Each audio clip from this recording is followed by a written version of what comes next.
Students, आज मैं आपके लिए फिर से पार्ट 11 लाई हूँ। चैप्टर 2 फॉर्म्स ऑफ बिजनेस का नया टॉपिक। अगर आपने मेरे कल की वीडियो नहीं देखी है और चैप्टर 2 के और बाकी पार्ट्स नहीं देखे हैं तो उसका लिंक भी आपको डिस्क्रिप्शन बॉक्स में मिल जाएगा, वहाँ से आप देख सकते हैं। और अगर चैप्टर 1 की वीडियोस नहीं देखी हैं तो उसका भी लिंक आपको डिस्क्रिप्शन बॉक्स में मिल जाएगा। तो चलिए आज का नया टॉपिक शुरू करते हैं। Main documents used in company formation. अब मेन डॉक्यूमेंट्स कौन से हैं जो कि कंपनी यूज़ करती है फॉर्मेशन के लिए।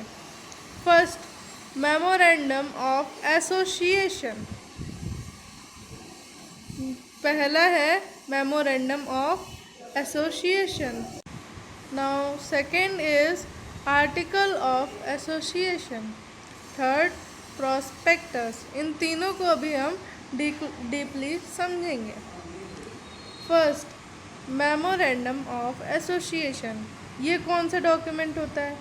It refers to that basic document of the company in which those conditions are stated on the basis of which a company is incorporated।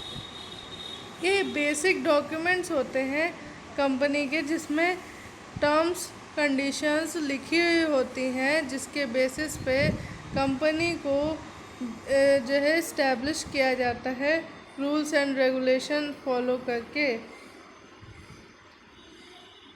Every company must have to state the following 6 clauses in its memorandum of association। ये 6 clauses use किए जाते हैं memorandum of association बनाने के लिए। First, name clause. इसके अंदर क्या कंपनी का नाम है, ओनर का क्या नाम है, मेंबर्स का क्या नाम है, उनका क्या एड्रेस है, ये सब उसमें नोट किया जाता है। सिचुएशन क्लॉज, मतलब कि किस वजह से ये कंपनी खोली जा रही है, कहाँ खोली जा रही है, तो ये होता है situation clause. Third is object clause. इसके अंदर क्या क्या चीज़ कंपनी में, मतलब कि क्या कंपनी का प्रोडक्ट है, इसके बारे में बताया जाता है। लायबिलिटी क्लॉज, मतलब कि कंपनी में क्या क्या लायबिलिटी आ सकती हैं, क्या इसमें लायबिलिटीज़ दी जाएंगी, ये सारी चीज़ें। फिर कैपिटल क्लॉज में, मतलब कि कंपनी के पास कितनी कैपिटल है, ये सब इसमें बताया जाता है। सिक्स्थ है एसोसिएशन एंड सब्सक्रिप्शन क्लॉज। इसके अंदर जो है कंपनी शेयर इशू कर सकती है कि नहीं कर सकती है, ये इस क्लॉज के अंदर आता है। Now next is article of association. ये कौन सा डॉक्यूमेंट है? It refers to that document of the company in which rules of internal management to achieve the objectives laid down on the memorandum of association are started.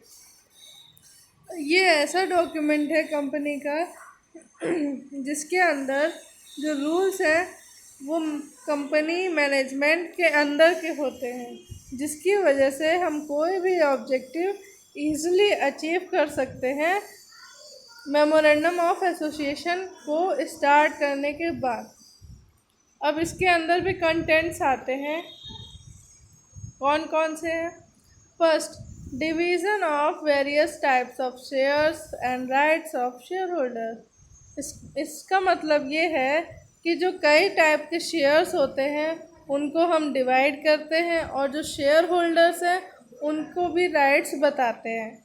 Second, mode of issue and allotment of shares. इसमें जो है mode of, कैसे हम अपने shares को issue करें और उसमें अलॉटमेंट कैसे दें, ये भी इसमें बताया जाता है। Third, fixation of minimum subscription. अब इसमें यह भी बताया जाता है कि शेयर्स पे कितना मिनिमम सब्सक्रिप्शन फिक्स किया जाए, मतलब कि कितने परसेंटेज तक सब्सक्रिप्शन दिया जाए। Fourth, method of issuing shares certificate, और कई तरीके के मेथड्स होते हैं शेयर को इशू करने के। फिफ्थ, और बाज़ार में मार्केट में शेयर्स के सर्टिफिकेट भी दिए जाते हैं। Fifth, rules regarding call on shares, अब उसमें रूल्स भी बताए जाते हैं कि क्या फर्स्ट कॉल, सेकंड कॉल, इनमें कितना अमाउंट देना है। Six, rules regarding use of common seal, तो इसमें रूल्स भी बताए जाते हैं कि कॉमन सील हम कैसे यूज़ करें। और ये जो शेयर के बारे में जो कुछ बताया है वो जो है डीपली 12th क्लास के अकाउंट्स में इसके क्वेश्चंस वगैरह भी होते हैं, उसमें आपको पता चल जाएगा कि कैसे शेयर्स का अमाउंट कैलकुलेट किया जाता है। Next, third, prospectus, it refers to that document which contains all the relevant information to the issue and through which the company invite the public to apply for shares and debentures। ये ऐसा document होता है जो कि जिसके अंदर information दी जाती है शेयर्स को इशू करने के बारे में, कंपनी के बारे में, जिसकी वजह से पब्लिक शेयर और डिबेंचर्स खरीदने के लिए आ सके, अप्लाई कर सके। इसमें भी ऑब्जेक्टिव्स हैं। The following are the objectives of issue of the prospectus. First, to invite the public to purchase shares and debentures। इसमें जो है पब्लिक को इनवाइट किया जाता है कि वो कंपनी के शेयर्स और डिवेंचर्स खरीदे। Second, to give details of those conditions on which invitation to purchase shares and debentures is given to the public. और प्रॉस्पेक्टस में डिटेल्स क्या, मतलब कि क्या क्या कंडीशंस हैं जिसकी मदद से पब्लिक को सारी इन्फॉर्मेशन मिल जाती है और वो शेयर्स और डिवेंचर्स किसी भी कंपनी के वो परचेज करती है। Third, to declare the promoters will be liable for the information content in the prospectus, और ये भी उसमें लिखा होता है जो प्रमोटर्स हैं वो इंफॉर्मेशन जो भी है उनके पास उसके लायबल है। Next, need of prospectus. अब प्रॉस्पेक्टस क्यों ज़रूरी है? It is not necessary that every company issue a prospectus, ये ज़रूरी नहीं है कि सारी कंपनी प्रॉस्पेक्टस ही इशू करे। ए registration is imposed on a private company to offer for shares and debentures to the public, that's why it cannot issue a prospectus। क्योंकि company open करने के लिए रजिस्ट्रेशन चाहिए होता है, जो कि प्राइवेट कंपनी है उसको शेयर्स और डिबेंचर्स पब्लिक को सब्सक्राइब इनवाइट करने के लिए नहीं राइट होता है कि वो प्रॉस्पेक्टस इशू नहीं कर सकती, पब्लिकली वो शेयर्स और डिबेंचर्स को सेल नहीं कर सकती। But for a public company limited by shares it is necessary before issuing a prospectus and allotment shares to forward a prospectus और statement in lieu of prospectus to the registrar. लेकिन जो public company है वो shares को issue करने से, जो उसका प्रॉस्पेक्टस है उसे इशू करने से और अलॉटिंग शेयर्स को इशू करने से पहले उसे जितने भी जो प्रॉस्पेक्टस है और जो स्टेटमेंट है वो रजिस्ट्रार ऑफिस तक उसे शेयर करना ही पड़ता है। तो स्टूडेंट्स आज के लिए बस इतना ही। अगर आपको मेरे और वीडियो चाहिए तो उसके लिए मेरे चैनल को सब्सक्राइब ज़रूर कर लीजिएगा, जिससे कि आपको मेरी वीडियोस के नोटिफिकेशन मिल जाएंगे।